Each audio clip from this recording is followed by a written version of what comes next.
Today, so Into session. Mary, would you call the roll? Frank Kelly, Present. Will Anakushin, Betsy Kramer, Charles Watson, Ken Owen. And let's see, Mr. Briley, do you have any changes to the agenda? Mr. Chair, we have no changes this evening. And this time we would take public comment for anything that is not on the agenda. There's no one to comment. So we'll go for the approval of the minutes for January the 15th. Is there a second? Sure. Any discussion? All those in favor say aye. Aye. Aye. All right, and we're off to the director's report. Mr. Chair, members of the commission, good evening. I got two items to report on. As you know, the commission took action on the Sailing Club Foundation lease last month, a 10-year license agreement for that association, and the council has now approved that since our last meeting. The next item that I'll report on is that we were fortunate a couple weeks ago to actually host the California Marine Affairs and Navigation Conference, an association which our department and the city belongs to, and I'm an active board member on. And what it is an association of all ports and harbors in California and their directors who meet periodically throughout the year, primarily with the Corps of Engineers and their representatives and staff to talk about ongoing projects and dredging activities. Hosting it here, there were 95 attendees that were here in Santa Barbara. And we were also fortunate enough to have the Assistant Secretary of the Army for Civil Works, Mr. John Woodley, who attended. Unfortunately, Mr. Woodley, given the change of the administration, will likely be leaving that post within the next month or two. The President-elect has asked him to stay on until a replacement. And they'll start with the what's it called? The Defense Secretary will be appointed first, and then they'll move on to that position. So we were fortunate to kind of get some firsthand information about things that are going on in Washington, what effect they might have to the Corps of Engineers and ports and harbors throughout the country. He had some timely views and data on the stimulus bill and how that might affect the Corps and how it might benefit the Corps and their projects. But there may also be some downsides to that, and I'll talk about that in a minute.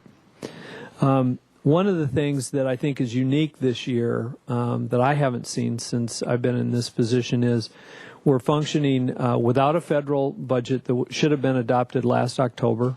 And there was no presidential budget put forward because the Bush administration knew they would be outgoing, and there would be no sense in that, because if there was a change in the administration, then there would be someone else wanting to put that budget forward. So currently we're operating on what's called a continuing resolution, which means that projects and programs that were funded last year are funded at 80% of their budgeted amount or appropriated amount, and no real blueprint for funding for the next year, which would start in October of this coming fall. So there's a little uncertainty about what that means. Now, the good news is I believe that the Obama administration has submitted an appropriations bill. I wouldn't call it a budget. It would get us through the rest of this fiscal year through October. And it appears that Santa Barbara Harbor would be funded at the full amount instead of the 80% at $1,940,000. Now, the even better news is there's very real unlikelihood or any way that we would need that total amount of money. This year we've had a very mild storm season, and much of the sand that normally gets into the main channel is still sitting on the sand spit or the sandbar. That's both the good news and the bad news. If we get a late season storm, that sand may move into the channel outside of the dredging window, and then it'll sit there basically until next fall. I doubt that there'll be any shoaling problems because there just isn't that amount of sand. But as I mentioned, kind of the good news, bad news of this the stimulus bill, which I think will be supportive of to the Corps of Engineers activities, because they do bricks and mortars type projects, which would mean that people would be employed, and that, I believe, is one of the intents of the stimulus bill. The concern is that there are multi-billions of dollars going into that stimulus bill, and the Corps appears to be getting approximately $2 billion of that money as part of this action. The concern is how much money then will they get for the normal projects for the upcoming fiscal year, which would start in October. In other words, have they spent too much of the money that they normally would dole out as part of a normal budget process in the stimulus appropriations, and therefore cut back going into the new budget year for fiscal year 2010. So I think the way I summed it up is that it's certainly going to be business not as usual this year and probably over the next few months. And then the last thing I would report, which Carl and I have been talking about quite a bit in the last couple of weeks, and I found out at this meeting, is that we have a contract provision in our contract for dredging the main channel that's called a continuing, continuing contract authority, which basically means that if you can start the project even if you don't have full funding at the time the contract is needed to be initiated. That provision is being removed, and it's being removed in an effort to try and kind of streamline and from a budgetary standpoint, the federal government doesn't want multi-million-dollar projects being started when they're not even sure that all of the funding ultimately is going to be available. Now, in Santa Barbara Harbor, when there's only $1.9 million or thereabouts, $2 million, it's probably not as big a deal, but they took that provision out of our contract. That would then mean that if we were in the same situation we are this year, with no budget approved come October, we would not be able to initiate the dredging under the continuing resolution situation, meaning the 80% factor. You would have to have all funds either available or appropriated before the dredging could begin. And if it goes like it has for the last 3 years, that isn't really decided until sometime into December, January, which is beyond our first cycle dredging, which usually takes place in the fall. I'm fairly confident that we would have the money by the end of the dredging window, which would mean they would start dredging probably in February. But what that means is that if you had early winter storms in the fall and all that sand move, then we would run the risk that we'd be sitting with that sand and the inability to start the dredging until the funding was available. So I am looking into this further to see if there's any negotiation or discussion about if we can get that provision put back in. I'm not optimistic, to be honest with you, because I think this is kind of across the board. But we'll see what we can do. And I've also got our lobbyists in Washington, D.C. looking at it from a headquarters standpoint. So it was a nice time to have everybody here in Santa Barbara. We got a lot of firsthand information, some of it good, some of it not as positive as I would like. And with that, I would answer any questions that you have, and then our tentative agenda items for March. We'll have the Clean Marina annual report. I think Scott is hopeful to have the Harbor Laundry lease agreement ready to go, and we'll resume our budget deliberations and hopeful a final recommendation from the Commission at the March meeting. Thank you, John. Are there any questions for John? Commissioner Kramer. I can see that it would be potentially devastating if there were an early storm and no money. Would there be any possibility of borrowing from the reserves or borrowing somehow else to, in fact, get the dredging begun, if hypothetically there were the storm and no money? Well, I think the answer would be yes. I don't know. We would be borrowing from the reserves. I think there would be no chance of us getting it from the federal government to repay what we lent to initiate. They're not going to give us money for something we would spend for. that would be the unfortunate situation there. But if we had to dredge the harbor, the dredge most likely would be here, and we could certainly put some money out on the table, and the contractor would certainly initiate the work. But I don't think we would be reimbursed. I see. Well, thank you. Commissioner Anakuchin. Yes, thank you, Mr. Chair. I have a question that, for anyone that can respond. In watching the debate on the stimulus package, the latest one, in both the House and in the Senate, there was a criticism raised that many of the line items that were in that stimulus bill were, in fact, routine appropriations that are taken care of in routine business of the Congress, and had been thus handled in the past.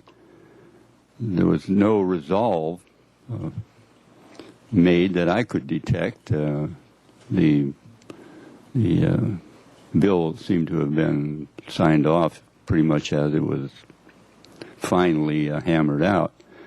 But still, that property still exists in this stimulus bill. The bill is including in this, what is it now, 1-point-some trillion dollars, many line items that would ordinarily be up for appropriation if there were no stimulus package. So my question is, are we able to discriminate which of these things are routine appropriation and which part are stimulus package, part of the stimulus package? And second part of the question is, what part of that package do we get to see here in the harbor? Mr. Chair, Commissioner Anakuchin, I don't know that I can answer the first part of the question. I don't know how much of the funding and where it was either earmarked or whether it was earmarked for projects that were normally part of an appropriation process that would have been funded anyway. I don't think I can answer that. The way I understand the process will work, at least as to money that will be, shall I say, doled out to the states and or the cities, will be a process by which they'll be looking to projects that were called, quote, shovel ready. In other words, they don't want money to be set on a shelf for months and months and months or years waiting for the project to be ready to be implemented or constructed. So the state of California asked many of the municipalities to develop lists of projects that would probably have been implemented anyway, but were, quote, shovel ready. An example are a couple of the projects that we included. We included as a list the Breakwater Cap project. It's shovel ready. It's out to bid. In fact, it's been awarded and it'll be under construction before the stimulus dollars are even released. But that was on our list. So it would have been done with or without the stimulus, but it was ready to be implemented. We included the Marina One project. Now, the Marina One project would not have been done under our normal appropriations. We will unlikely implement that project without some outside source of funding, meaning a loan from the state, stimulus money, gift from God, whatever we can get. But that's not one we have the ability to do just under our normal appropriations process.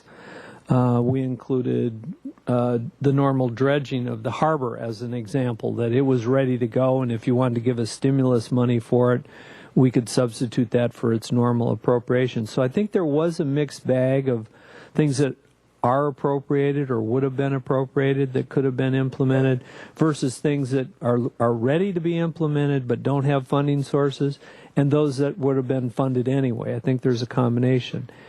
Whether we will get any of that money, is, if I was to guess, I'd say there's a very slim chance that this harbor will get some.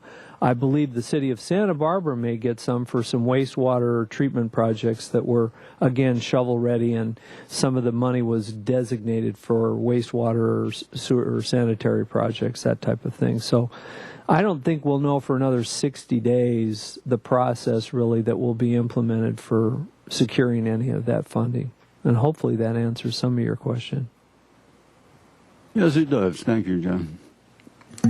Mr. Bradley, I have one comment or one question, and that is, if we have the $1.8 million this year and we don't think we're going to use it, is there any holdover or does it go away? I know that's an obvious question, but I just don't know the answer. It's Mr. Chair, it's a very good question.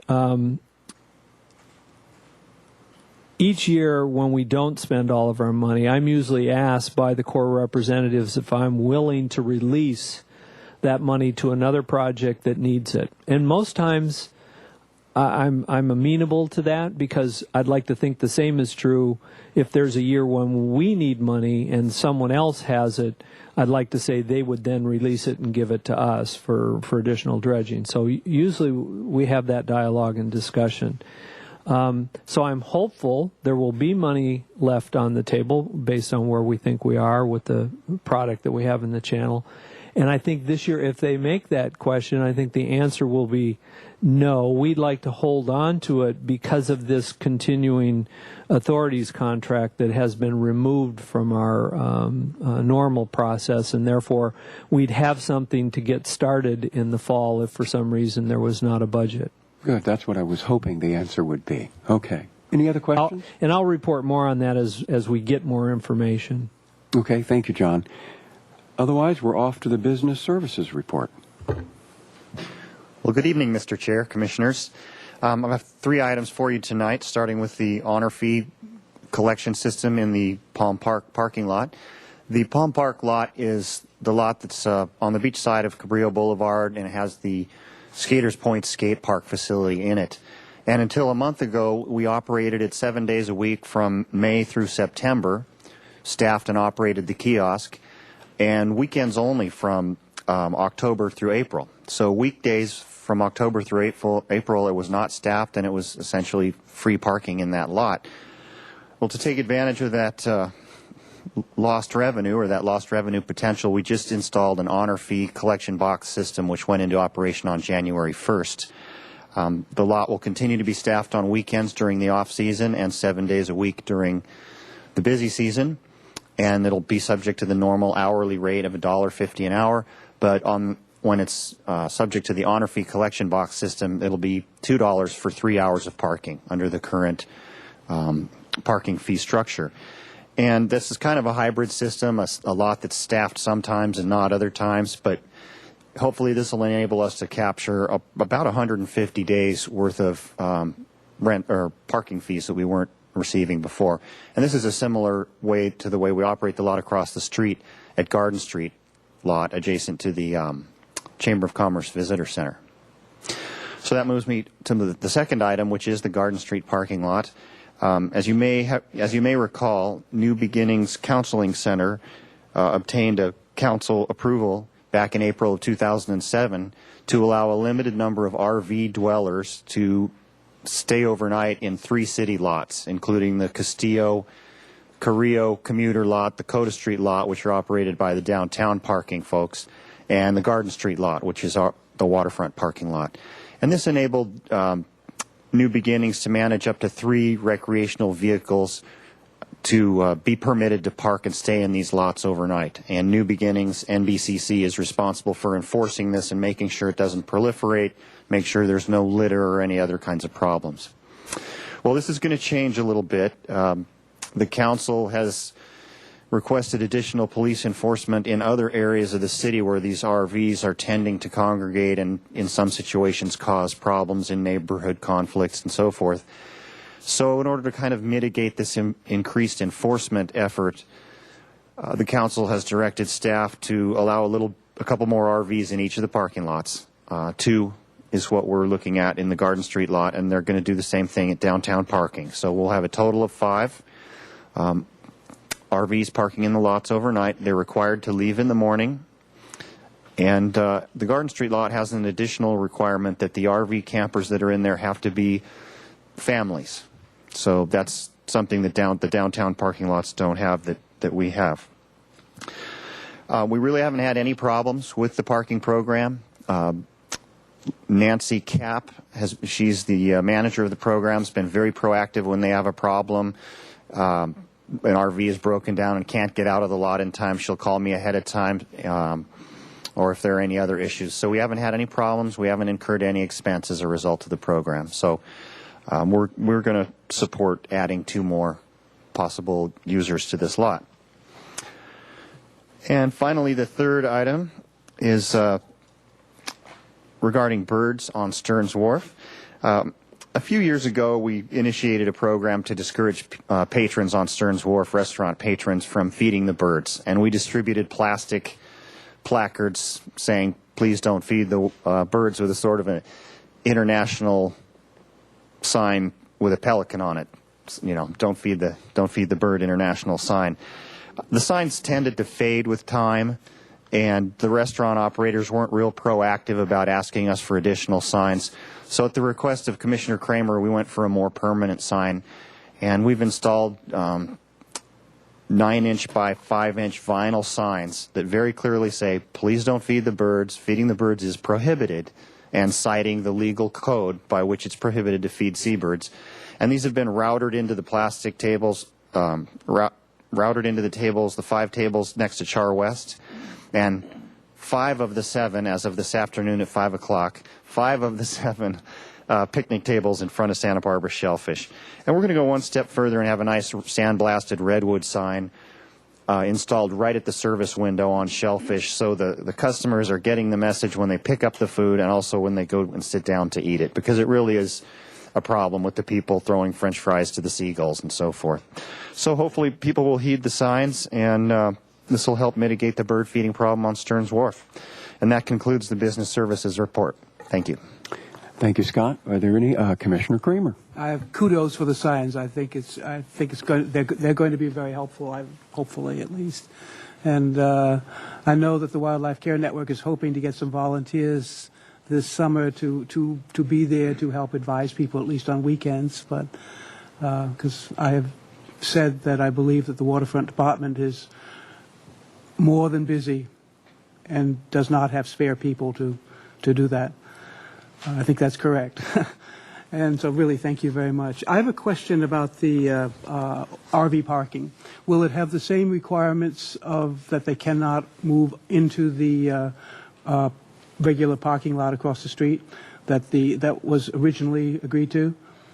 I think what was said, that they could park, the 3 people or whatever, 3 RVs could park in the Garden Street lot, but they could not at 7 o'clock in the morning cross Cabrillo Boulevard and spend the day in the other parking lot. That was a specific request that we made, I believe, although I was the only one who voted in favor of this. Mr. Chair, Commissioner Kramer, that's a little bit, that's not quite accurate. Okay.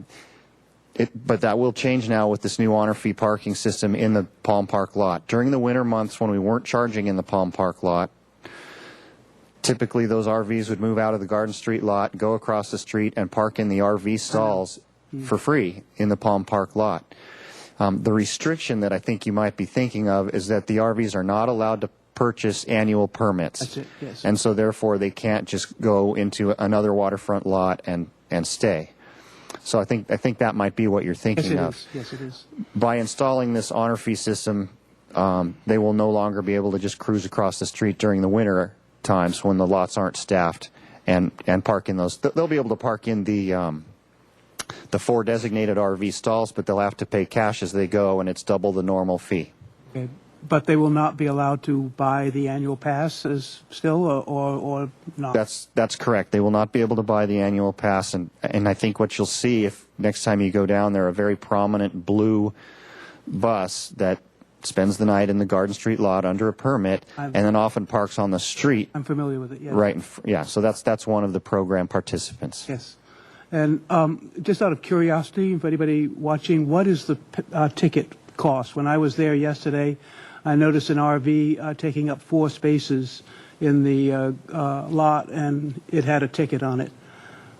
And I was just curious what the price for not, in fact, putting the dollar in the honor system is. Typically, if it's a collection envelope from the waterfront department, it'll be a full day's worth of charge, regardless of how long they've parked in the stall. If you're referring to a police department issued parking ticket, I didn't take the thing off. So. yeah, those I believe are $41 from my own personal experience. The people should be aware then, if they just move the RVs, just move across the street and don't pay, that in fact they'll get ticketed. Correct? Yes, we monitor the lots regularly, and they'll be either, if they're out of the stall itself and taking up, as you say, 4 stalls, we'll write them a citation. We are empowered to do that now. If they're in the stalls and they haven't paid, they'll simply get a collection envelope. Thank you very much. I think that the New Beginnings program is great, and I'm glad it's been not a problem. Thank you. Commissioner Owen.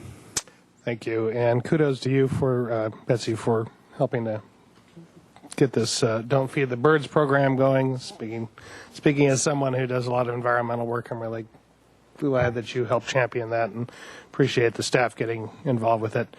And one ornithological note, just gulls, not seagulls. But anyway, that's a good thing to remember. And as far as the New Beginnings parking, pardon me? Well, they exist in places other than just the sea. So ornithologists would refer to them as just gulls, various kinds of gulls. They're not starfish anymore, by the Do way. they have I hate to lake tell you. gulls, river gulls? But I did want to say something about the parking program. In a former life, or maybe not so much, I mean, I've contributed a lot to trying to help people who were homeless and who lived in RVs specifically. And I try to remain consistent in how I act as a harbor commissioner. So for me, putting RVs in the coastal zone was not a good idea. It still leaves me a little nervous, but I'm really delighted that the program's worked well. I really didn't expect that it wouldn't, and I'm just glad that it is working well. I'm fully supportive now. I think they're doing a great job. I'm glad it's working out. Thank you. Commissioner Anakuchin. Comments, Mr. Chair, more than questions. Can someone tell me, in a more or less objective way, what is wrong with feeding the birds? No emotion, please. Just objectively, why is feeding the birds bad? Okay, I can be objective, I believe. The problem is not really in what the birds eat, but the fact that the seagull or the gull gets habituated to being on Stearns Wharf and being fed, and almost inevitably it's going to get hooked by one of the fishermen there. So really, and if you were a volunteer with the Wildlife Care Network and had to get the calls, or the Harbor Patrol, who's also called frequently, to get a hooked pelican or a hooked seagull, that's the objective reason for it. At least that's the objective reason why I've been encouraging. Good question. No, it's a reasonable question. And Mr. Chair, I would echo the fact that we see when birds are fed routinely that they become more interested in getting the food from that food source than they do normal. So I think it's an effort not to encourage them. They also become a bit of a nuisance, to be honest with you. They get very aggressive to try and take food almost out of people's hands and that type of thing. And so I don't believe it's some practice that we think is positive either for the individuals or for the actual bird itself. Then we should have, please do not feed the panhandlers on State Street signs. Mr. Chair, the only other thing I'd add, just in general, feeding wild animals is a good way to kill a wild animal. You're feeding them something that isn't on their diet. As much as gulls are close to being omnivores, French fries really aren't a good diet for a gull. And what's more of a an issue with just wild animals is they become habituated to that kind of food, and if that food source isn't consistent, then they starve, and that happens a lot in a lot of situations. But personally, I think one of the biggest issues is they become such a pest. I would respond that I think a gull knows better than you what is good for him to eat. Okay, I have a comment. I can't believe that we're going this far on this. But I'm going to back up to the honor fee collection system. Since we're in the budget process, and I don't know if it will help it or if it's going to reflect in there, since we've gone to the honor system in the Palm parking lot, do we have any idea, say for January, which has been in the past now, and we're a full month beyond that, what the additional revenue that lot might have generated, even in this downtime, using the honor system?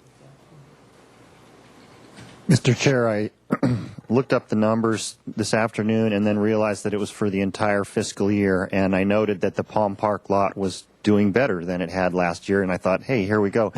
But then I realized that's for 7 months, and we've only been operating it for 1 on that system. But as part of our third quarter review, I can bring that information to you because we do track the revenue on a daily basis. So I can separate out the weekends and bring you in the weekday revenue for January, February, and March, and we can see how we're doing. If you would, that'd be just an interesting fact to have in the budgetary process.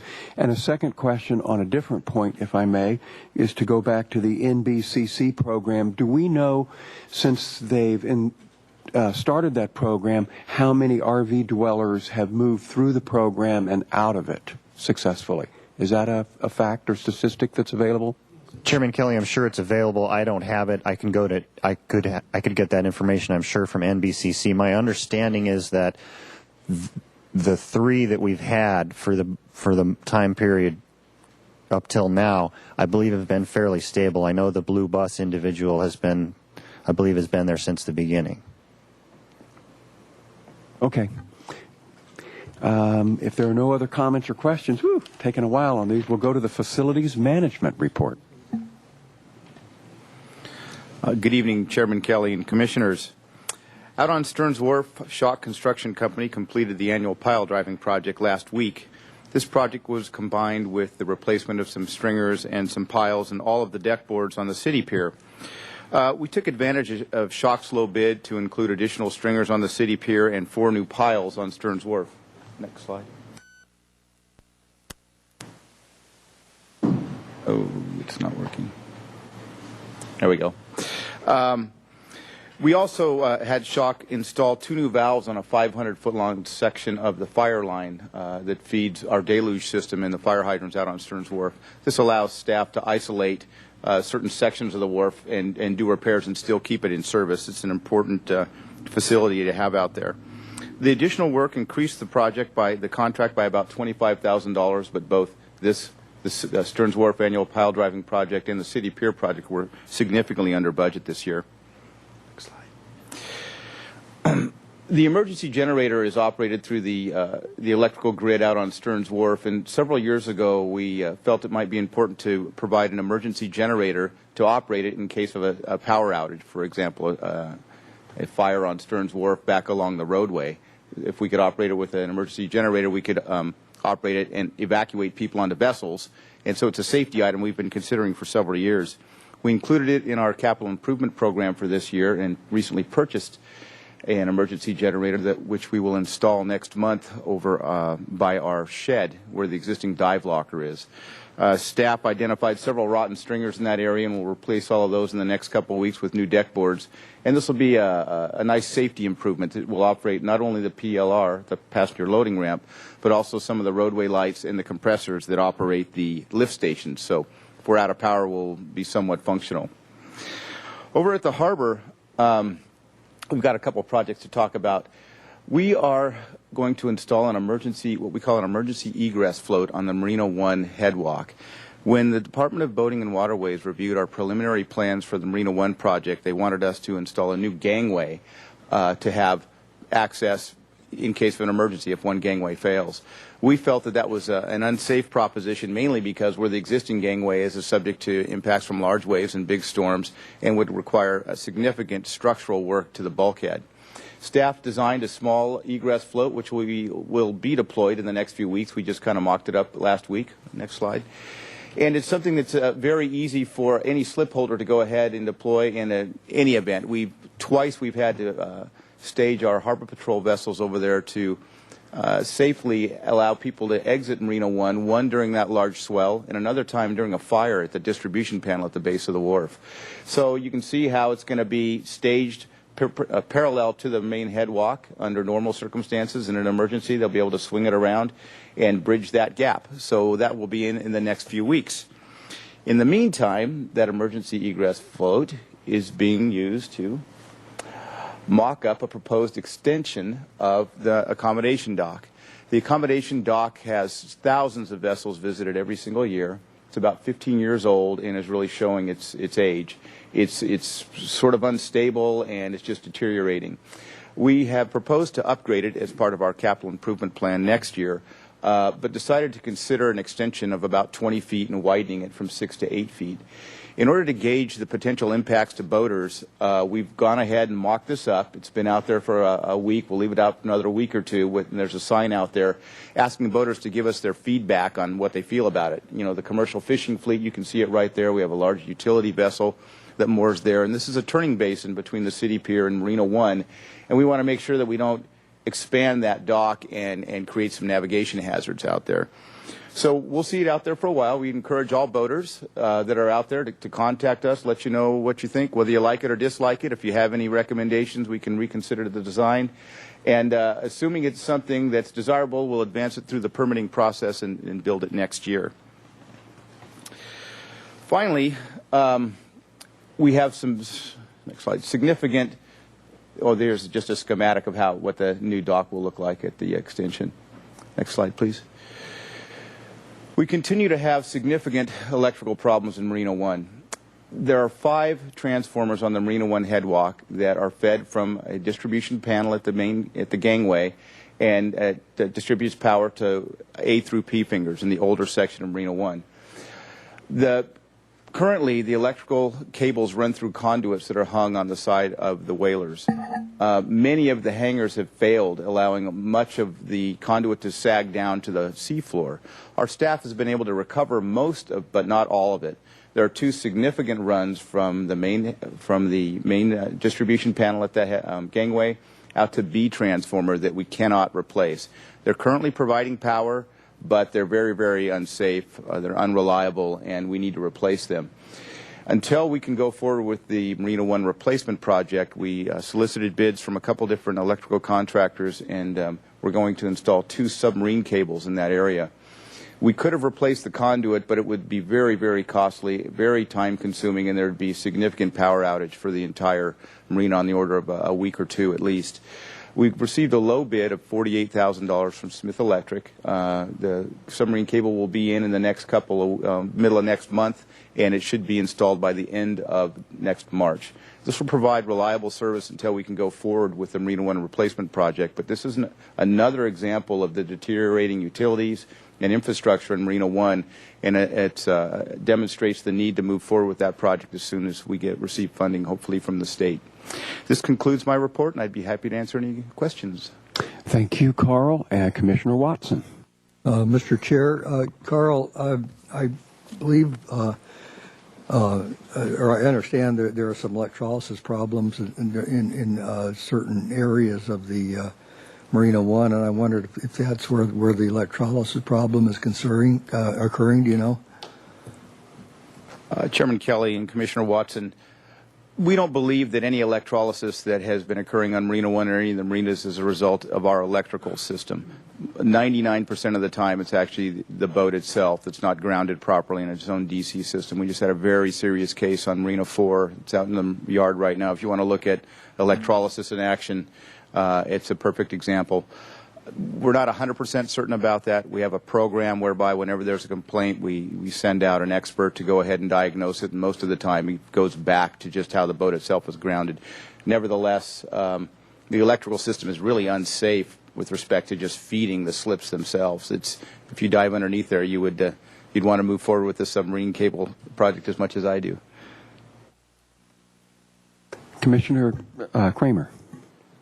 Yeah, I have a question, sort of a general question in terms of the budget information that'll be coming up subsequent to this item, whether it's wise to be considering spending $40,000 on an accommodation dock unless it's absolutely essential. Mr. Chair, Commissioner Kramer, good question. And I think we intended to kind of throw that in the pot or the mix for discussion.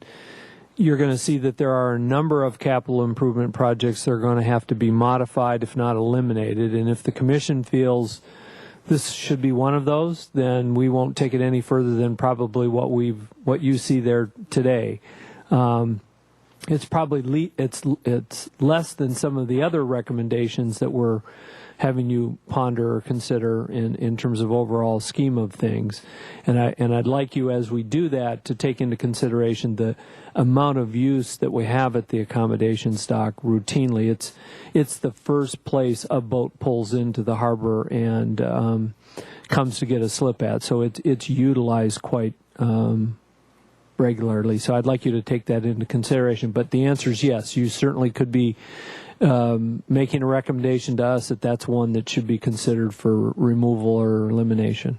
Well, thank you. And when that does come up for consideration, perhaps you or Mr. O'Connell could tell us exactly how essential it is and what the exact problems are, because I'm not as familiar with the floats and so forth in the harbor as, say, Commissioner Watson or Commissioner Kelly, or Commissioner Owen, for that matter, or anyone. Thank you. Mm-hmm. Here.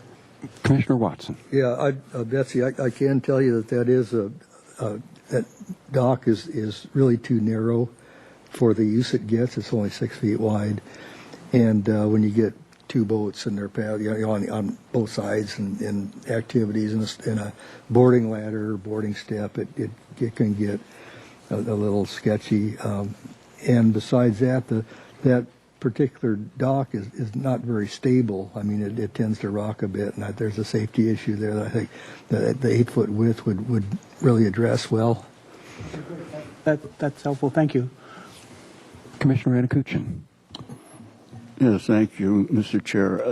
A comment for Mr. Triberg.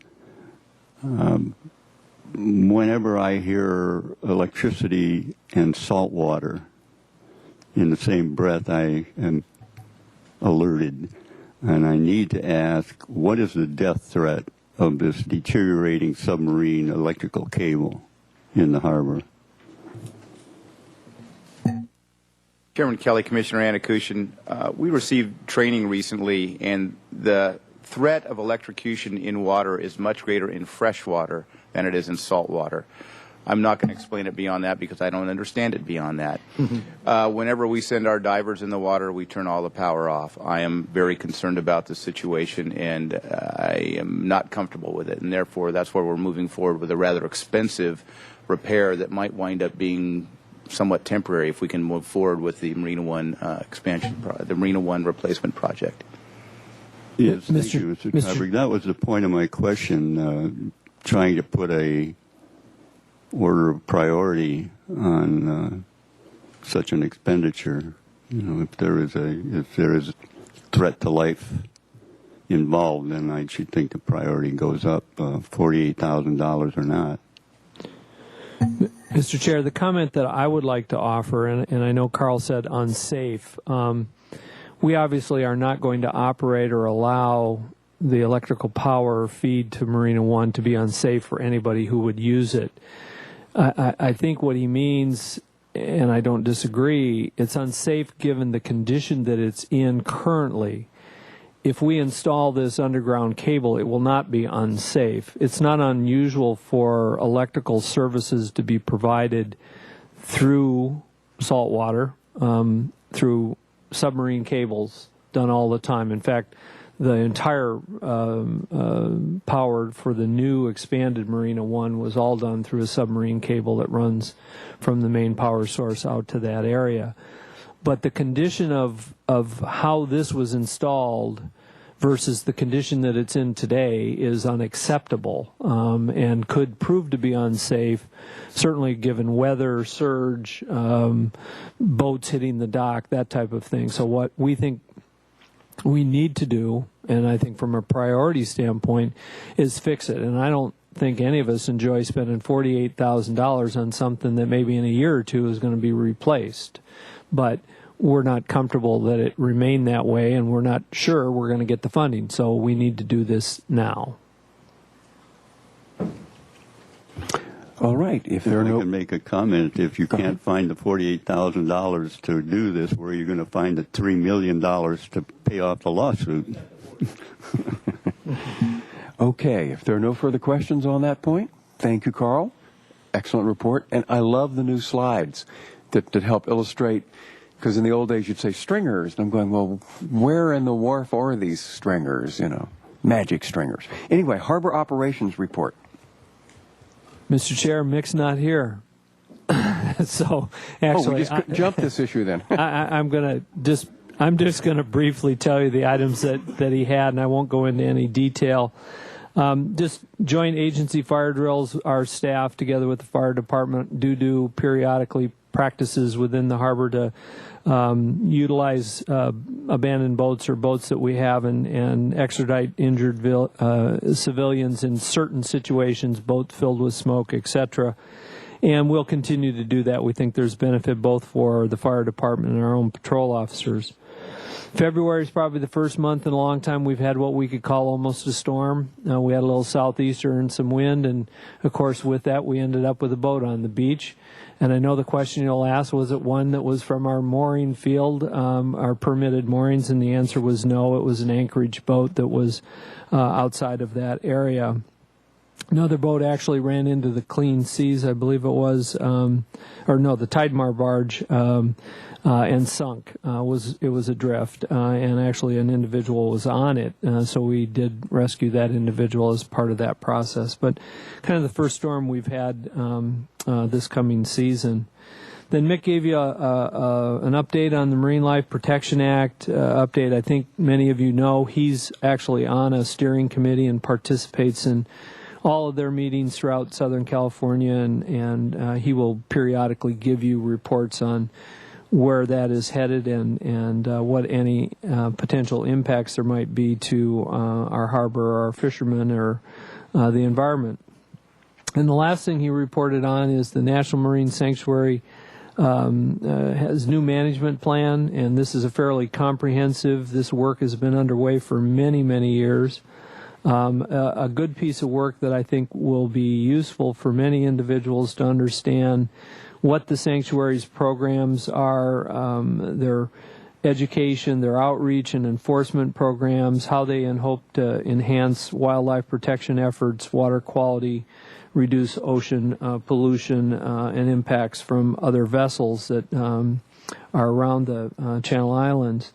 There is some discharge, prohibition of discharges within and around the sanctuary waters included in that. And then there will be enforcement. And it's kind of interesting that the enforcement of the sanctuary is going to be kind of coordinated between NOAA, Cal Fish and Game, the Coast Guard, and the National Park Service. So you've got a lot of folks with a lot of eyes looking at what folks are doing out there as it relates to this management plan. So assuming the state doesn't cut funding for all of those agencies, we'll be hopeful that this goes along smoothly. And if you have any questions, I'll try to answer them. But if not, you can certainly email Mick or give him a call. Thank you, Mr. Bradley. I do have one question, and that is I saw something where, and I don't know if you can bring us any more information, where there was a movement afoot in the governor's office to combine the Department of Boating and Waterways with the Parks Department. Has that, because I don't think that would be, my opinion is that would be a very bad thing for the Department of Boating and Waterway. Yeah, the Department of Boating and Waterway. Anyway, forget it. Mr. Chair, yes, a very timely question. As part of the budget deliberations that were going on in Sacramento, there was an effort to look at every aspect of either streamlining or changing or reorganizing. And This is not new. They've been trying to move DBA, the Department of Boating and Waterways, into the Park and Recreation program for years. The good news is, as part of the budget that was recently adopted, it did not move. So it was spared once again. Now, I don't know that means that isn't just for a few more months, because I think they're going to be back at doing what we call a mid-year May revise on the state budget for the upcoming year. So we did have the mayor and the council send a letter in our opposition to this. We do not think it is a good thing at all for boaters. That is dedicated money, comes from gas sales tax that occurs over water, and that money should be used for boaters, not for general fund activities. Thank you very much, Mr. Brightly. If there are no comments or questions, the big item for tonight, the fiscal year 2010 budget review.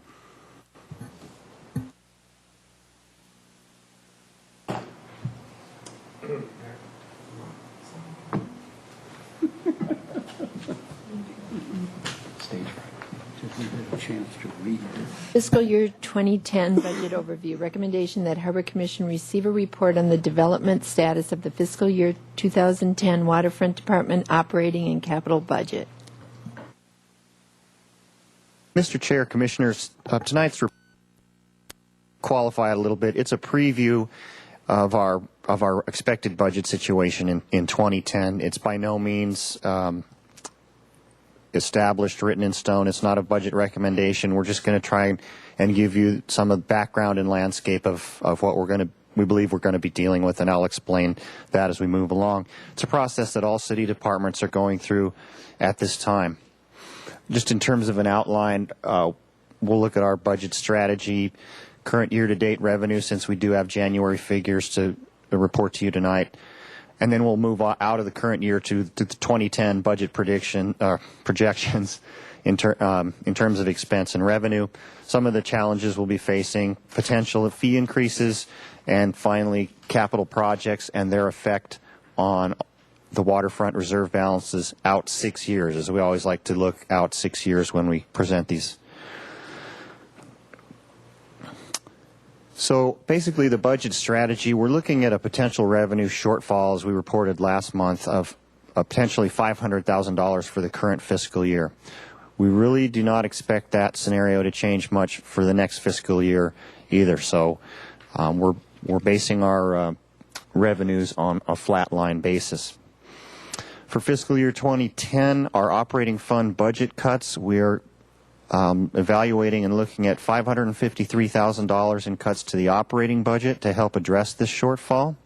We're also looking at capital fund program cuts of $170,000 just in fiscal year 2010. And we have some potential fee increases that we're evaluating and considering as we move forward through this process that may amount to as much as $577,000 to keep us on track and keep our reserves within their required amounts.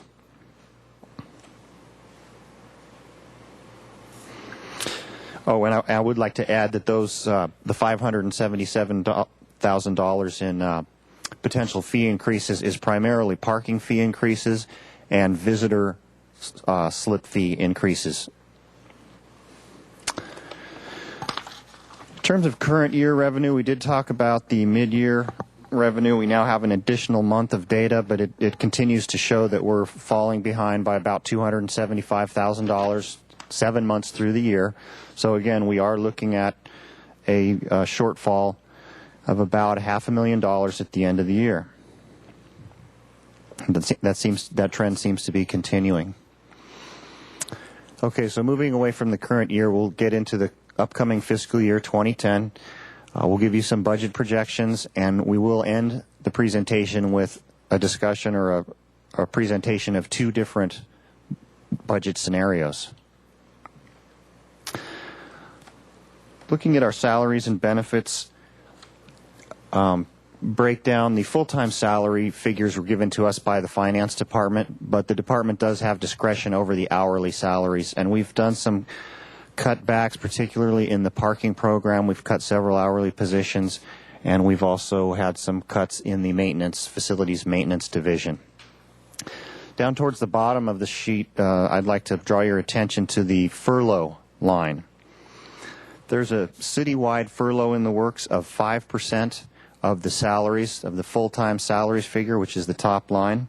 That amounts to 13 unpaid days off for virtually all employees, not hourly employees. It's about 2.5 weeks unpaid vacation, if you will, that we'll all be taking next fiscal year. This is one example, however, of a moving target. This furlough has been widely discussed, but it has not been, no furlough has been negotiated with any of the bargaining units yet. That's all in the works right now. So this, we believe, will happen, but it has not happened as yet. Okay, moving on to our supplies and services line items. These are what we refer to as our non-discretionary supplies and services. These are our allocated costs, intercity services, and overhead allocations that we are given from other departments providing services to the waterfront. You can see that across the board, virtually across the board, these have been reduced by the city administrator's office, or in the case of property and liability insurance, we're enjoying a favorable cycle in the insurance market. The parking lot landscape program is also, we also include in this category because it's not something that's to our discretion.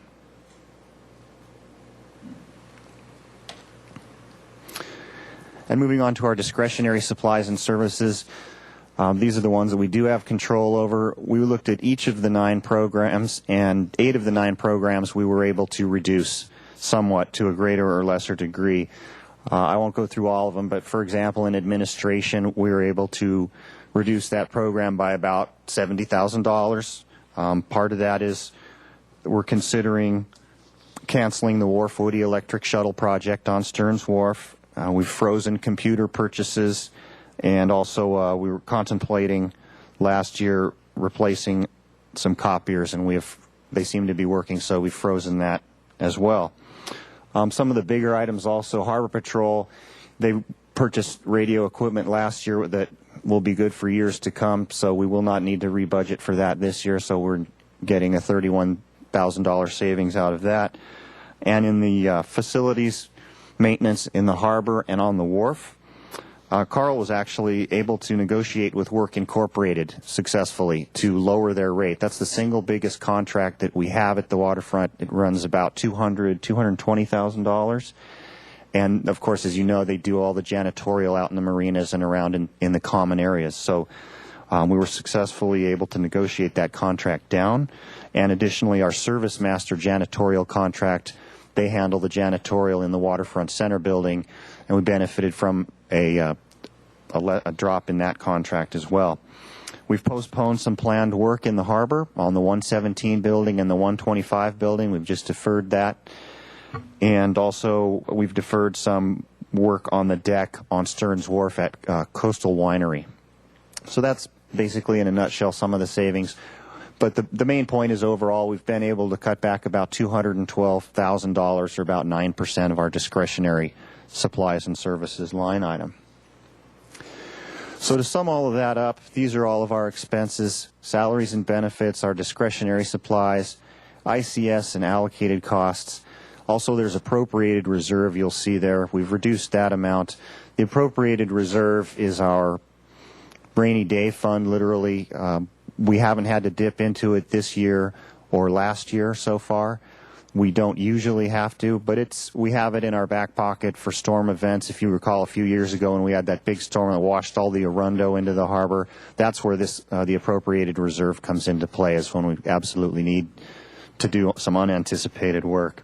So again, bottom line is a $553,000 savings in our operating fund.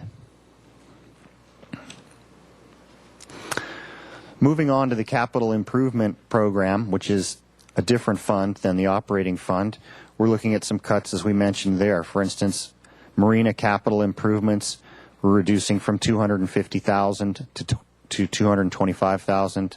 The Stearns Wharf pile driving effort, we're reducing by $50,000 next year.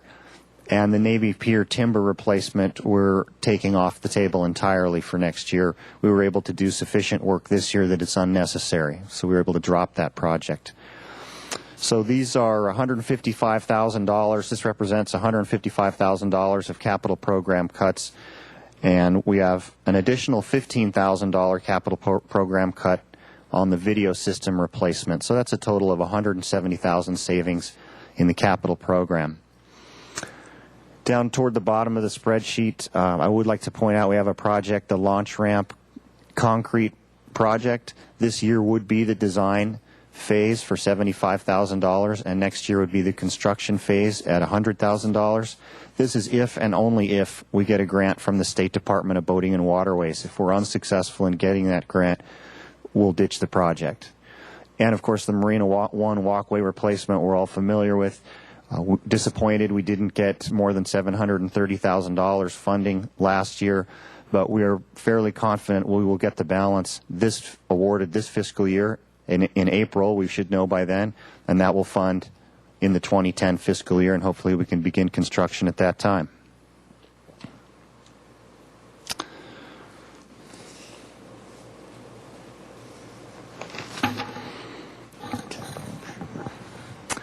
Okay, in terms of 2010 budget challenges, again, the revenue shortfall, we expect that is likely to continue. We're looking at lease revenues. We're projecting those as flat. In other words, we're looking at our 2009 expected year-end figures, and that's what we're basing our 2010 expected revenue figures on, not extrapolating out from our budgeted figures, which are appearing to be a little too high. So we're flatlining lease revenue. Interest revenue is down. Parking services, we are budgeting flat, with the exception of the areas where we are anticipating fee increases, where we're considering fee increases. Marina management, we anticipate to be down, mostly due to the slip transfer issue. Not a lot of slip transfer revenue is coming in right now with the economy in its current state. So again, we expect marina management revenue to be down, but for those areas where we're considering fee adjustments, as I mentioned earlier, the most significant one being visitor fee increase. Now, the one that everybody's going to be interested in is the possible fund shift from Waterfront Department to Parks and Rec Department for services provided by the Parks Department in the Tidelands zone, particularly, possibly, beach grooming and lifeguards. This number is not known at this time. We haven't been given a number, and we've been directed to plug in just a plug number and base our budget on that. And so that number is $250,000, and this is where the two scenarios come in. We'll discuss the 2010 budget with and without that possible funding shift of $250,000. So moving on to potential fee increases that are under consideration. An hourly parking fee increase from $1.50 to $2 an hour in our hourly lots, such as Harbor, Maine. These fees were last raised in 2003, and we realized almost $300,000 when we went from increase in revenue when we went from $1.50 to $1.50 an hour. Going to $2 an hour is something that we at that time calendared for fiscal year 2010. In 2003, 2010 seemed like it was a long time in the future, but it's here now. So this is up for consideration. We're also looking at a wharf parking fee increase from $2 to $2.50. It's been $2 since the current wharf parking program went into effect in 2000. And just to touch on the parking fee increases, we did meet with both the wharf and the harbor associations, merchants associations, at their regularly scheduled monthly meetings. We discussed these possible fee increases. There was little or no concern among those present at the meetings about these potential fee increases. I say that was among the people that were present at the meeting. The harbor merchants meeting was fairly lightly attended. The wharf merchants meeting was much better attended.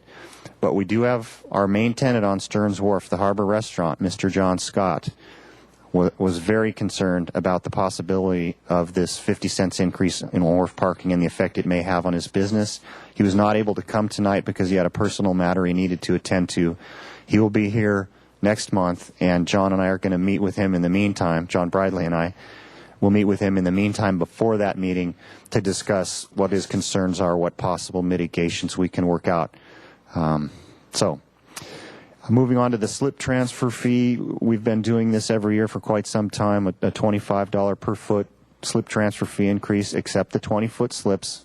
That'll bring the slip transfer fee to $250 a foot. Slip fee increase of 2%, which we've had on our forecasts for some time, a 2% per year. And here's one of the big ones, the visitor slip fee increase of 50%, 60 cents to 90 cents a foot a night. We've looked at our surveys and we've seen many other harbors have $1 or more a night as their visitor slip rate. So we're way behind the market on that.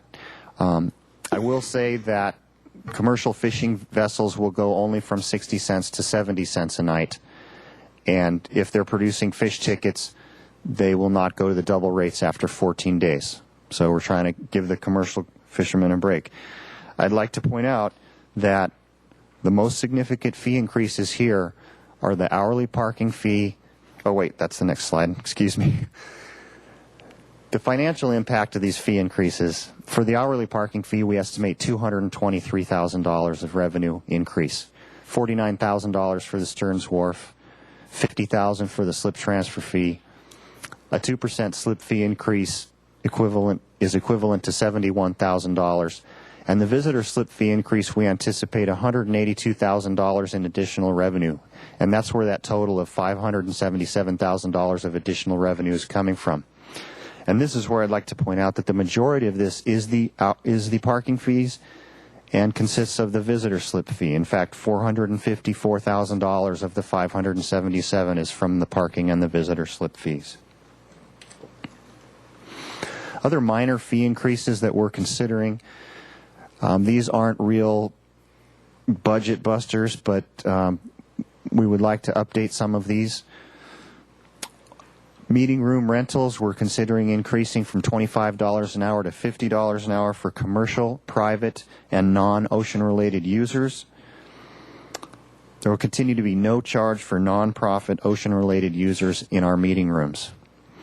We're considering raising the City Pier dockage fee from 40 cents to 50 cents a foot per tie-up, the administrative processing fee from $25 to $50, and this is for when somebody does a new boat in the slip, or they want to swap slips with another slip holder and that gets approved, or in the case where they want to add a spouse to their slip permit. That's an administrative fee that is incurred. Since the parking fees are being considered to be increased, the all-day maximum parking fee, we're considering going from $9 to $10 for the maximum daily fee. Similarly, the maximum trailer parking fee for a full day would be $8. And then finally, the business activity permit charter permit fee has been $100 since the program began in the mid-90s. We're considering raising that to $250 a year.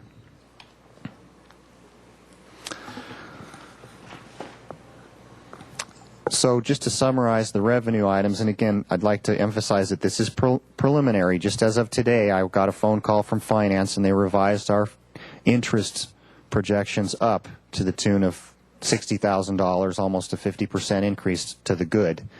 So this is a fluid situation, but we're looking at total revenue of $11.3 million in fiscal year 2010, which is a bit less, slightly less than what we had budgeted for the current fiscal year. And we're making up those revenue losses by some of those fee increases. So the operating revenue would be $11.3 million under this scenario, and the operating expense would be $10.3 million.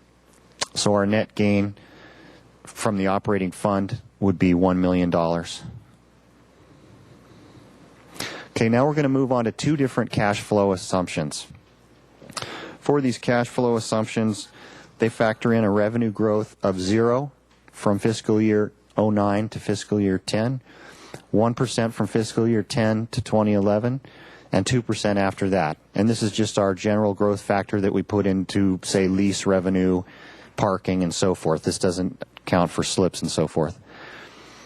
Slip transfer fee, continue with the program of $25 per foot per year increase.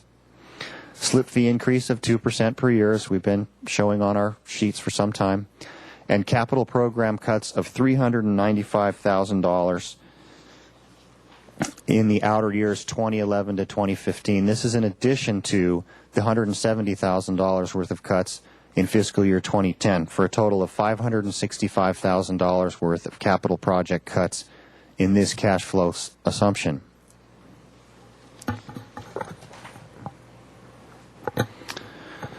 So there's our revenue projections, expense projections extrapolated out for 6 years.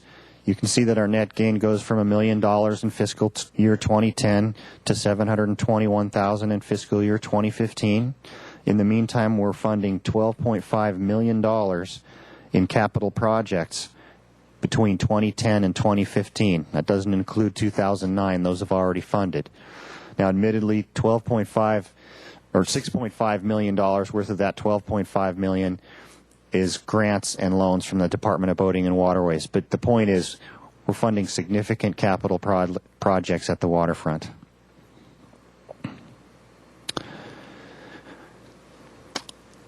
After funding those capital projects, we'll be maintaining our operating reserves at the required amount of 25%, and the Harbor Preservation Fund will be maintained above the $2 million requirement. Just barely, but we can do it with this scenario.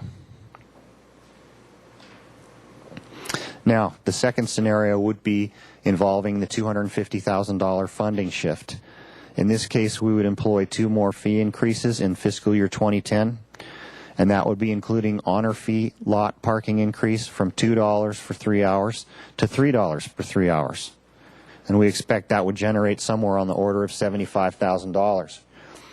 We would also evaluate increasing slip fees 4% in 2010 instead of 2% in 2010. The cash flow assumptions in this next scenario, revenue growth and slip transfer fees are the same as the previous scenario that you saw. However, the slip fee increases need to be adjusted a little higher to accommodate that additional expense. We'd be seeing 4% in 2010, 4% in 2011, and 3% in 2012, and then back down to 2% per year as our general forecast calls for. We would have more capital project cuts, $200,000 more of capital project cuts, for a total of $765,000 in capital project cuts in this scenario. And again, using those combinations of capital improvement program cuts, fee increases, and operating budget cuts, we would be able to stay above the $2 million mandate for the Harbor Preservation Fund. Again, just barely under this scenario.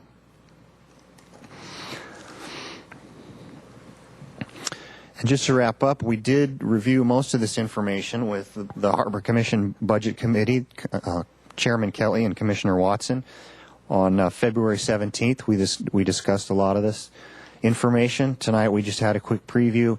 We will be reviewing all of this information with the City Administrator on Monday, March 2nd. We'll be meeting with the City Administrator and Finance Department representatives to discuss these issues. Hopefully, we'll get some of these numbers resolved and be back to you with a budget recommendation at the March meeting. And then the budget goes on to be filed by the City Clerk and considered by Council. So that concludes the report, unless there are any questions from the Commission, which I'm sure there are. Thank you, Scott, for a good presentation and a nutshell of a very complicated and detailed budget, which we actually do have. Commissioner Watson. Yeah, thank you, Commissioner Kelly. Scott, I want to, and John, I want to commend you both on what's really a thoughtful and practical approach, I think, realistic approach to our budget realities. I do have a couple of areas that concern me greatly. One is the fund transfer with respect to taking on, we're obviously a enterprise fund, so we need to live within our means. And I think you as staff and I guess the Commission can take some credit too, have done a good job, I think, of living it within our means and running I think a fairly good efficient operation. With respect to the fund transfer, we've done one step toward that with the parking lot maintenance. In that case, I really think that was a proper thing. I don't have any. I think it's appropriate for us to pay for the maintenance, the landscape maintenance, in as much as we were collecting and using the revenues derived from that parking lot. So that's fair and square. I think it was the appropriate thing to do. The proposal that's come up now is that we take over some non-waterfront department functions that's more properly classified as city recreational functions. One is the lifeguard program, and the other is the beach cleaning. And the thing that troubles me about this particularly is, one, there's no nexus between. They continue to keep the revenue sources, which are the beach houses and all of that, and I assume they're going to continue to maintain those. But as far as the beach programs, it seems to me that if we're going to be responsible for the beach cleaning, for example, we should be the ones that would determine what level of beach cleaning we believe appropriate. And secondly, we should have the opportunity to do it with our own forces or to contract it out, because I think we can do it cheaper. In fact, I think we discovered during the parking lot landscape maintenance issues that we could have subbed it out as opposed to paying the recreation department's labor overhead and labor wage structures, which recently have been increased by 5% in the face of a serious economic downturn. I really question the wisdom of that, but it's not. Obviously, we have no control over that.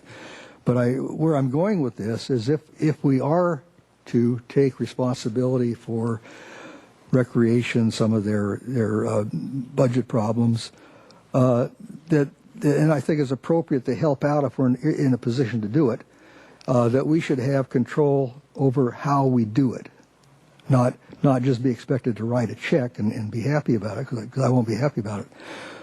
So anyway, that's my big thing on the fund transfer. With respect to the slip transfer projections, it's not a big number, of course, but I just wonder how realistic it is to think that we're going to be able to increase the revenue by $50,000 when our recent experience, so we can go back to 2008, the trend there was obvious. In retrospect, we were probably 9 months into a recession by the end of 2008, and that was signaled, clearly in the drop off in slip transfer fees that we collected. Now you come to discretionary spending by boaters. This has got to be the pinnacle of discretionary spending, to go out and pay a couple of $100,000 for the right to assume a month-to-month revocable lease, and then on top of that expect to pay $250 a foot to the city for making that happen. I think the slip transfer is good in that the city, by the way, is the owner and landlord of the slips. So if money's to be made off of trading them, then I think that we certainly are entitled to, we have an obligation to participate in that. But to expect that to go on in the teeth of a serious downturn, and I don't think anyone expects anything to recover in 2009. I just wonder. Well, maybe I'm making a big deal out of $50,000, but I just think that kind of straight line projection or optimistic thinking can be dangerous. So that's my only comment there. Here, here. Thank you. Commissioner Kramer. I'm concerned also about the taking over some of the Parks Department activities, and I'm wondering who is going to decide that.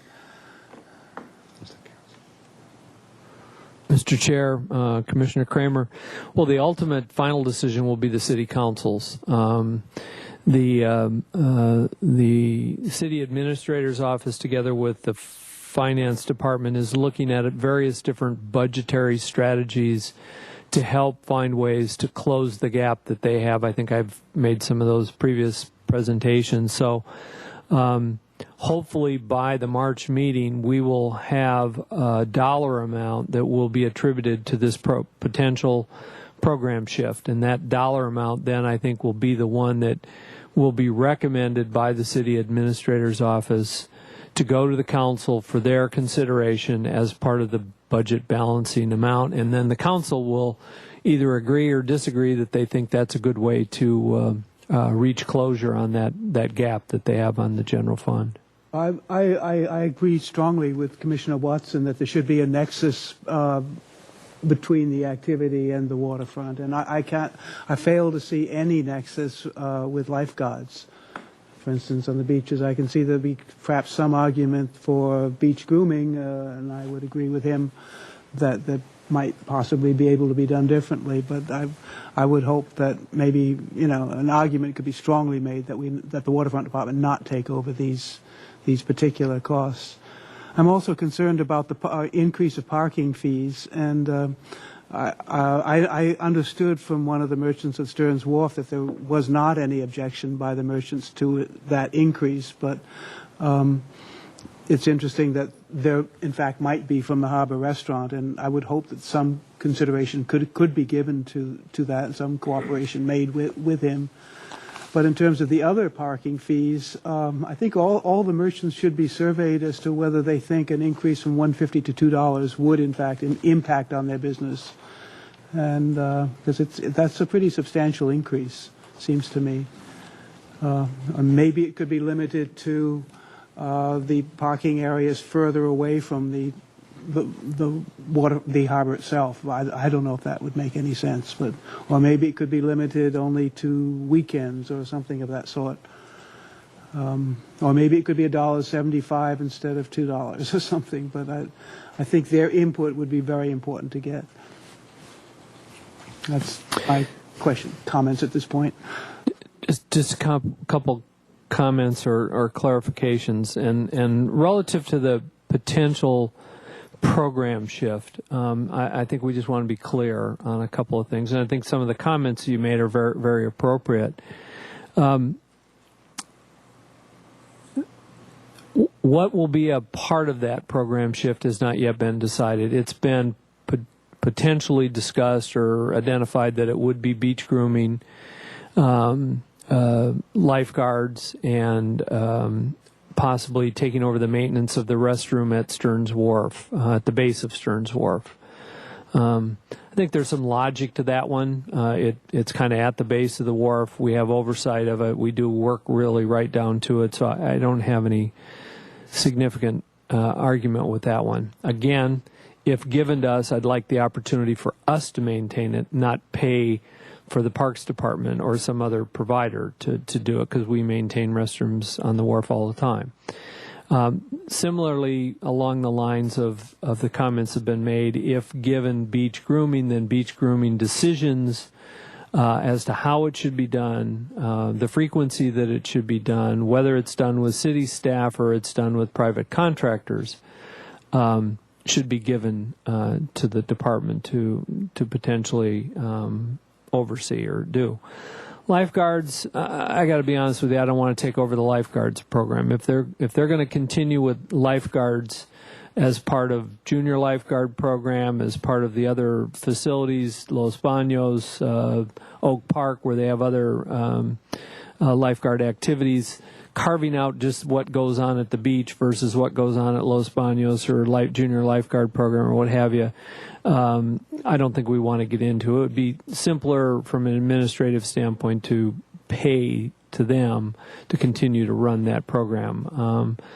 So I'd have to say that would be the one I would probably carve out for us to absorb as opposed to just pay for. So those are the three components that have been discussed. Whether it will be any or all of those is still uncertain. I certainly believe there's going to be pressure put upon the enterprise department of the waterfront to help, to step up and do something to help bridge some of the budgetary gaps that they have. So I'm hopeful by next month that we can have that. The problem in the decision making is going to be that it will be probably June before the council makes that decision.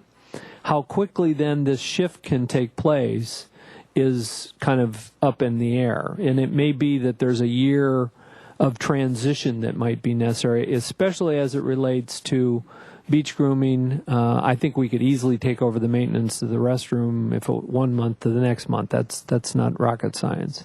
So I only caution you that the timing of the decision may have some bearing on how easily we can step in to take on the responsibilities.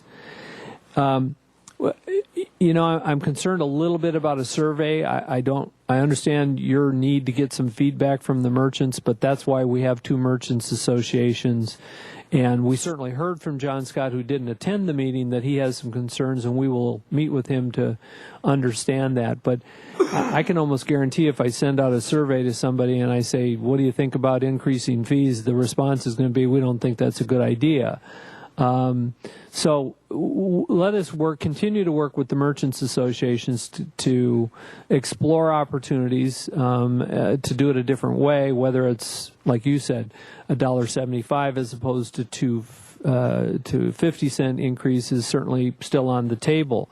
But I want you to remember what those numbers are up there. If we don't get it from parking, we have to get it from somewhere else, which either means you're reducing capital projects, or you're increasing slip fees further, or we're finding some new source of revenue that I haven't figured out yet. So we believe in order to balance what Scott put up there, to keep the reserve balances where they are, we need that amount of additional revenue. Remember, we cut almost a $500,000. We have $1 million shortfall. And we think we need $500,000 worth of new revenue from the fee adjustment. So we've got our work cut out for us, and I appreciate your feedback. And I understand the nexus issues. I'm not sure I get to be the one that decides whether or not that's appropriate or not, but you can certainly pass that information on to the council as part of your recommendation. That's appropriate. That's what this body is here for, and this is probably one of the most important items that you as a commission do, is provide advice to the council on the budget of the waterfront department. Thank you very much. And the only reason I mentioned a survey was because I thought I heard you say that there was not much of an attendance at the association meetings. And just at the Harbor Merchants Association, but they're not very well attended anyway. But that doesn't mean we can't go to some of the bigger merchants and kind of make sure they're aware of it. We don't want them to be surprised about it. Thank you. Commissioner Owen. Thank you. As you can imagine, I'd like to start with the program shift issue. Here we go again. It's just unbelievable. I guess the waterfront budget is going to be under constant threat of being raided by the Parks Department, by people who feel that the Parks Department should be funded through, in part, the waterfront department. The bigger question is why aren't we paying for Pershing Park next, or any other park that's in the coastal zone? Where does this end? I don't understand. Certainly, I supported wholeheartedly the idea that the waterfront maintain its own landscaping. I actually believe I suggested that we, instead of demolishing the restroom at the base of the wharf, that the waterfront department maintain it. I think that's fully appropriate. But landscaping in the parks, lifeguards, and beach grooming just doesn't make any sense to me. Basically, you showed a slide that gave some alternatives and included raising slip fees to pay for that. I really, really don't believe that we should even think to ask the slip holders to pay for a Parks Department function. and if they did ask us to pay for these, and if the city council did make us do that, then I would say that we should raise the slip fees at the parking fees at the waterfront lots that service the parks, the beaches by, I don't know, 500%. That'd be a good way to pay for it, because that at least would stick the people who are using the beaches with the cost of paying for those services. But I don't have an opinion on any of that. It's a little tough for me to see us back in this place, or possibly back in this place. And I know, Mr. Bradley, you're stuck in a tough situation in this. You have to make this all work, and I appreciate that. And so right from the very beginning, I want to make you understand and make sure you understand that I see that. I think there's going to be hell to pay if we go to this again. The people I know from who I've talked to at the waterfront department, that people are very, very angry about this issue. They were very angry about this issue. It's going to be very, very uncomfortable, and justifiably so, if we, as a commission, as a waterfront department, can't find a way to convince the city council that this is just not appropriate, that there is no nexus, and that it's just not right to raid the slip holders. The slip holders are not a bunch of rich folks. Most of the people that I know are working class individuals who struggle just like the rest of us, and a lot of those folks live on those boats that I know, and we're asking them to pay more money so that we can groom the beaches for tourists. That's the perception, partially correct, I think. By the way, on the beach grooming, I remember from our meetings that a lot of that cost that went into that was to groom the actual recreation areas where they hold volleyball tournaments, giant tournaments that take up massive amounts of resources from the community.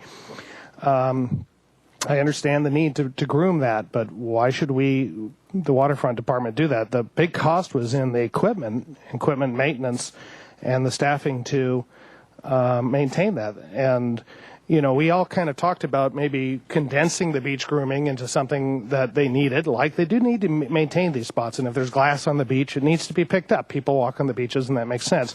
But I think there was more and more discussion, even from an environmental point of view, about not grooming as much area and maybe condensing it somewhat. But it still didn't change much, because there was this equipment and personnel cost to maintain that. So it would be really vital, I think, that we look at an alternative ways of grooming the beaches. I mean, how about rakes? Rakes. I mean, really, seriously.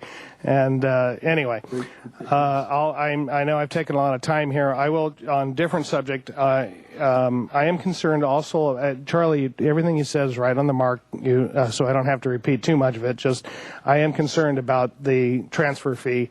It makes me really wonder, and now that I just said things that slip holders like, let me say something that they'd hate. It makes me really wonder if we have the right funding model for our waterfront, because in an economic downturn, we're really going to hurt from slip transfer fees and relying on them.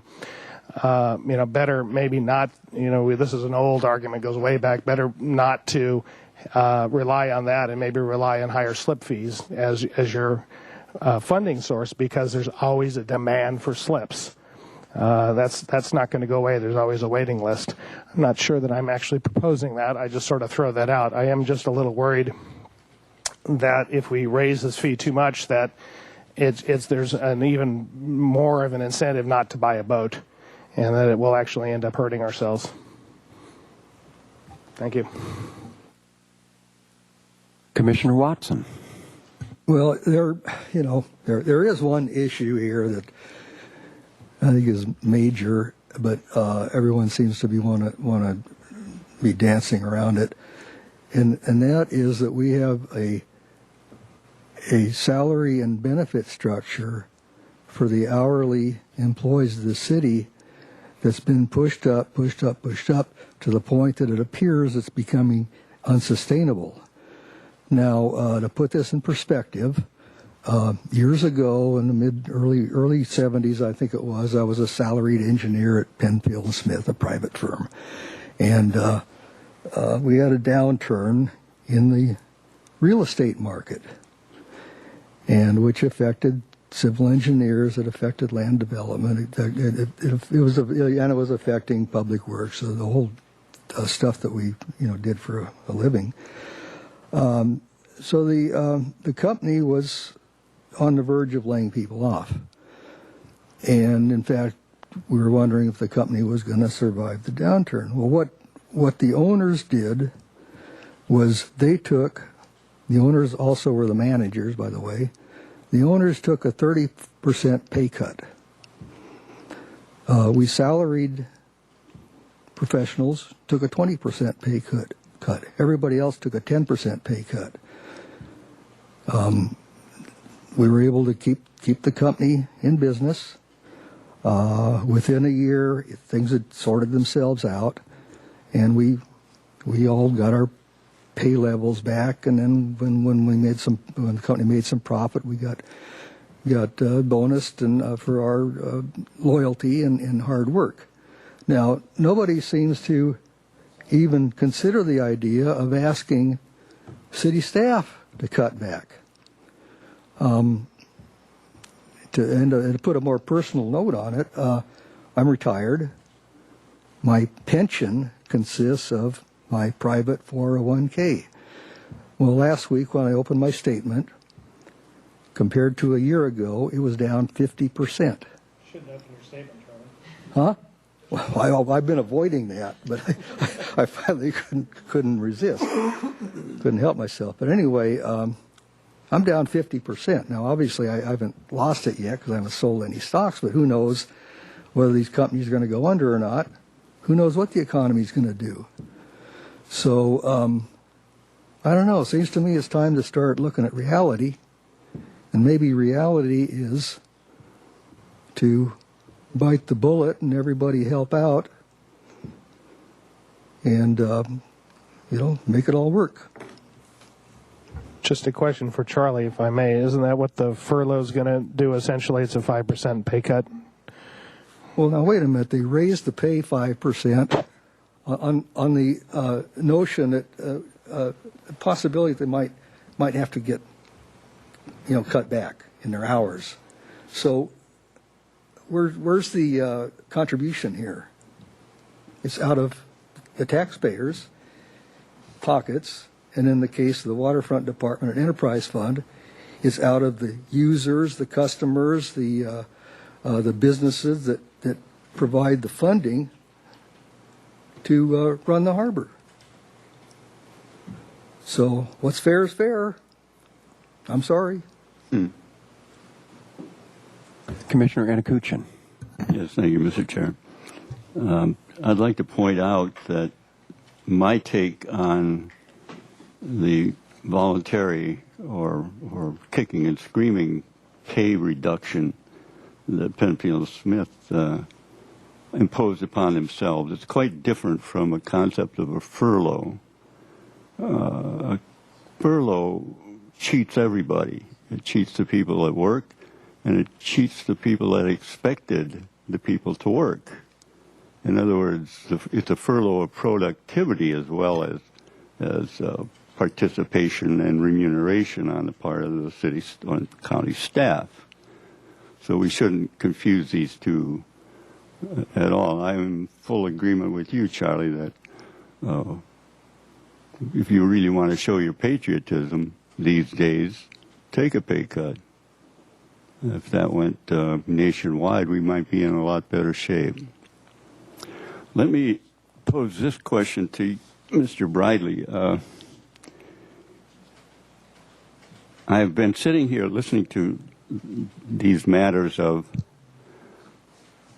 how the harbor manages revenue and to balance expenditures and so on. And then the matter of Parks and Rec interjecting into this, usually from the side of the beaches or landscaping or some sort of services that can be produced, can be supplied elsewhere. And I'm wondering if we were to look at two separate budgets, one for the beach and beach-related income and expenditure versus the harbor itself as income from harbor-related parking, harbor slips, and so on, how this would shake out. Is there some point, and this is rhetorical, strictly rhetorical, is there some point at which we abandon beach activity and say, if you want it, city, if you want it, beaches taken care of, form a beach department and let Park and Rec handle it, or have another enterprise, or at least recognize that as it stands now, we are looking at both of these functions and they seem to collide. Just a comment. Well, I'll throw a few comments on also, just for because I would like to try and summarize what I've heard my fellow commissioners say. One of my big concerns, and I realize that the staff is doing the very best that it can, given that we're not your employer. You don't answer to us. You answer to the city administrator and then to the city council. And we are an advisory group. The projections that we're making are just that. They're projections, and nobody really knows what's going to go on.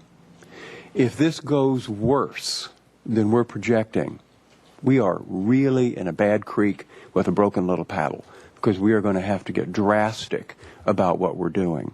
And I would echo Charlie. The slip tree that are showing slip fee transfer revenue going up in 10, 11, and 12, we might want to flatline that, and that's going to make the picture look different.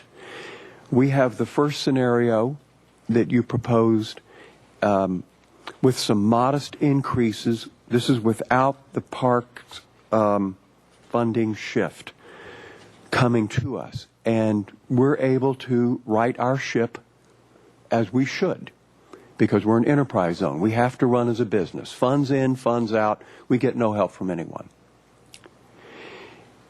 And that's assuming that our assumptions are correct. If they're wrong, we're going to have to get drastic. We have a pending dredge issue. We have so many pending issues. And then we have the big one. We're the waterfront department and the harbor. We've had our wharf burn before. We've had catastrophic damage from storms. These are not anything anybody can project. This is why we have our preservation fund and why it must be maintained. And I think it is absolutely unconscionable on the part of the city to have spent their fund and now they want to come take ours and make us make up for it. And that makes me very emotional, and I'm sorry, but that's where this coin falls. And I don't even want to really engage the idea of allowing that camel to put its nose under our tent, because it never stops. Anybody that has a confusion on the point, look at Social Security. Income tax. Guaranteed to be 0.5% and no more, and retired in 2 years. That's when it was passed as a constitutional amendment. So, if you want this enterprise fund to fall apart, we allow this first invasion of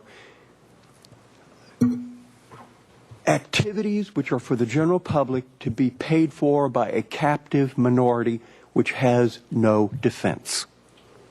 This is against the whole fabric of what this nation was set up for. And this is it on the microscopic scale taking place. There is no conceivable way to say that the beach activities down around by the bathhouses have anything to do with the boating activities in the harbor or someone or anything else. Commissioner Owen was correct. That would only conceivably be offset by astronomically raising the cost of the parking to where nobody would go to that facility. But that's not really what's happening. That facility is a public facility that the entire public uses and has nothing to do really with the waterfront. So I hope that when this comes down, the city administrator will actually bite the bullet and recommend to the city council that invading any of the enterprise funds to help offset their misappropriation of their own reserves is a very bad idea. And the analogy I will give is if a person is drowning and the lifeguard approaches, that person has to calm down before they can be rescued. Otherwise, they'll drown the lifeguard. So I don't think we should allow that premise to get set up. I know that's a dramatic example, and I apologize. My cold makes me sound like I can't talk, and I'm totally emotional. It's just that I have a terrible cold. But that's my take on this issue, and I hope that the city administrator and the city council will not do the program fund shift, because it's going to be, in my opinion, a very bad deal for the waterfront department overall, because there's just too much that's unknown. We're making an assumption and then making an assumption on that assumption, and we just don't know how this is going to go, and we have enough uncertainty on our plate to deal with without dropping in $500,000, which isn't going away. And when you roll that out over our projected period, that becomes $3 million. That's a lot of money to ask a captive community to fork into the general fund. And that's my comments. And again, I want to say I thank the staff for the thoroughness of your report. And are there any other comments by any other commissioners? Commissioner Anakuchi. Well, I certainly second what you just said, Mr. Kelly. That certainly expresses my point of view. Same here. Commissioner Owen, okay. Ditto. Commissioner Kramer, Commissioner Watson. So I think that's a big ditto on that whole thing. Mr. Chair, members of the commission, I appreciate both your emotion and your feelings as it relates to the challenges that we have before us. And in preparation probably for next month, just a couple things I want you to consider. And I certainly appreciate that finding a better way to parcel out how it should be paid for would be maybe a better approach or a better way. But if there is, please let us know. We've struggled with it. Increasing the parking fees astronomically has a potential downside to us, because as much as they're going to the beach, they're also going to the wharf, they're also going to the businesses that are in the waterfront that we get a lot of revenue from. So that balance we have to keep in mind. Yeah, we could increase the parking lots down by the Cabrillo, but those generate very little revenue. It will never get where it needs to get to. We'd be better off just saying, take those parking lots from us and do what you want with them. But they don't want to create two mechanisms for operations of parking. That's duplicate. That's not very efficient. So I don't think we'll get there. So as much as you'd like to find a better way, I think what we need to understand, if we are given this challenge, I want you to feel comfortable that what we've tried to do to address that challenge or this revenue makes some sense. We'll take a look at flatlining some of the revenues that you talked about from slip transfers. Unfortunately, what that'll do is push us to raise additional fees. So we have to be careful about that. And remember, it's a one-year budget. It's not a 6-year budget. It's not a 2-year budget. It's a 1-year budget. If things go sideways or get worse, you're right. We'll have to come back and look at further revenue enhancements or further cuts. And we certainly can do that. That brings me to the next item.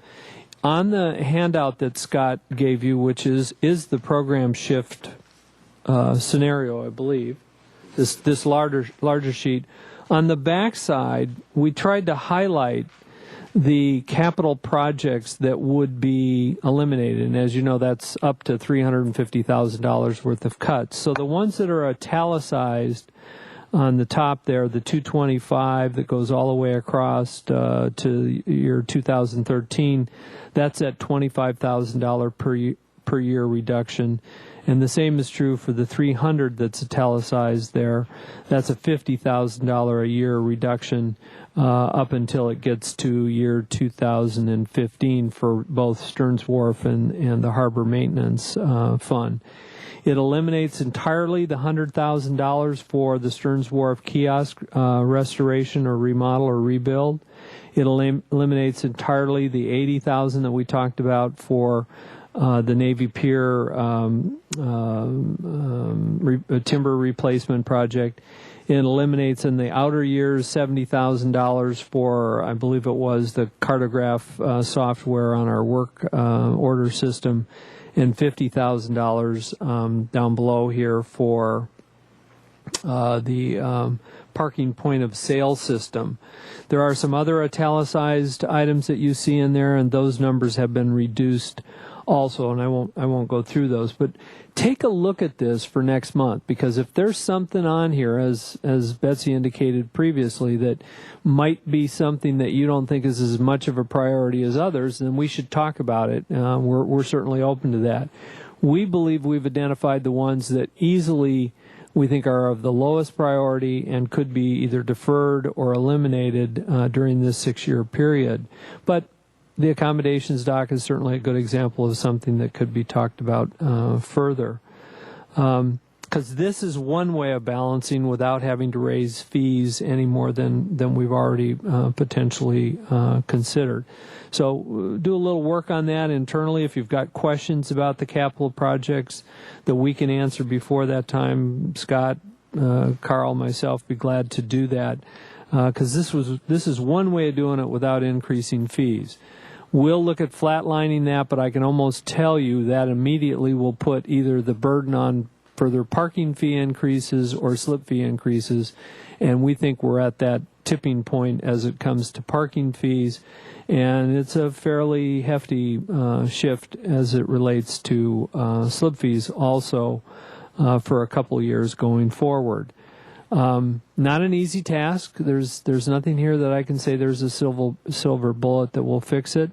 But we'll need your input. You need to be prepared. If you want to make a recommendation that the program funding shift is not appropriate, then that would be the time to do it at the March meeting.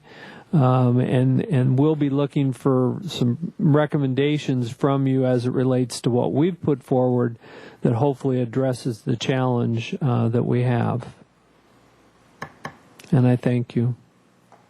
Thank you, Mr. Bridley and Carl and Scott. Are there any further questions on this? Commissioner Kramer. One tiny question. What is the Stearns Wharf water line replacement? I had made a question on that. Madam Chair, Commissioner Kelly, there are thousands of feet of water line feeding Stearns Wharf, and some of it's as old as the early 1980s, and it's deteriorating. This was a beginning to approach improving that water line. It's a multi-$100,000 system. This $50,000 would just be to repair the worst parts. Okay, thank you. And one other comment at least on this.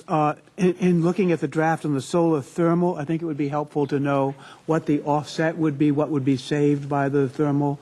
I mean, we can't say just eliminate the thermal unless we know it's saving something. So perhaps you could. It's not now, obviously, but I can report that back to you. Thank you.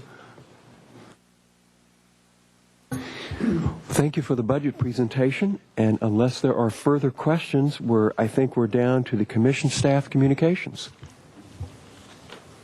Mr. Chair, I have none this evening. All right, excellent. Then is there a motion to adjourn? I move adjournment. Is there a second? All those in favor? Aye. Opposed? I think we're adjourned.